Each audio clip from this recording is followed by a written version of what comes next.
The system is rigged. The system is rigged. Rigged. $5,200, which is the maximum amount you can give one candidate in the course of 2 election cycles, $5,200. Turns out, in 2014, 57,874 Americans gave a total of $5,200. 0.02% of America. 0.02%. Dominating this first stage, setting the standards for the candidates who we get to select in the second stage, with the consequence, obviously, of a democracy responsive to these funders only. The largest empirical study of actual policy decisions by our government in the history of political science. As you go from 0% of the elite supporting an idea to 100% of the economic elite supporting the idea, the probability of that idea becoming law goes up. Here's the picture of the average citizen's preference. That's a flat line, metaphorically and literally, a flat line. What that says is it doesn't matter. The percentage of average voters who want something, it has no effect on the probability of that thing becoming enacted. As they put in English, when the preferences of the economic elites and the stands of organized interest groups are controlled for, the preferences of the average American appear to have only a minuscule, near zero, statistically non-significant impact on public policy in a democracy. Right? In a democracy. This is supposed to be the picture of a democracy. We're supposed to be sitting there, steering the bus. This is the idea, yet here is the reality. The wheel has become removed from the wheels of the bus.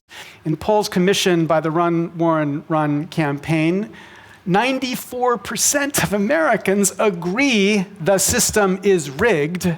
In a poll we ran last year, we found 96% of Americans believe it important to reduce the influence of money in politics. The very next question we asked was, how likely do you think it is that the influence of money in politics will be reduced? And we found 91% did not believe it likely. This is not apathy. This is not no one cares. This is the politics of resignation. It's the reason, I think, to be for Warren in this campaign.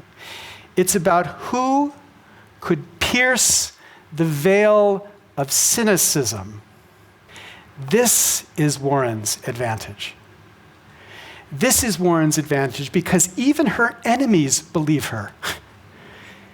Even her enemies, whether deserved or not, and I think it's deserved, see her as a powerful person standing up as a voice against the powerful.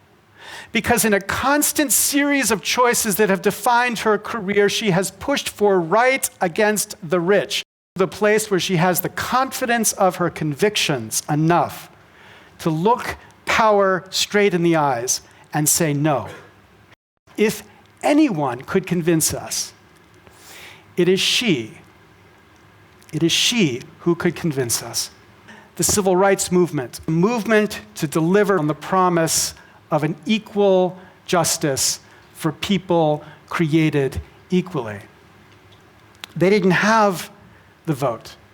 They didn't have an equal vote. So they walked and they protested and they fought for that equality. But here's what we must recognize. We don't have the vote either. We don't have an equal vote.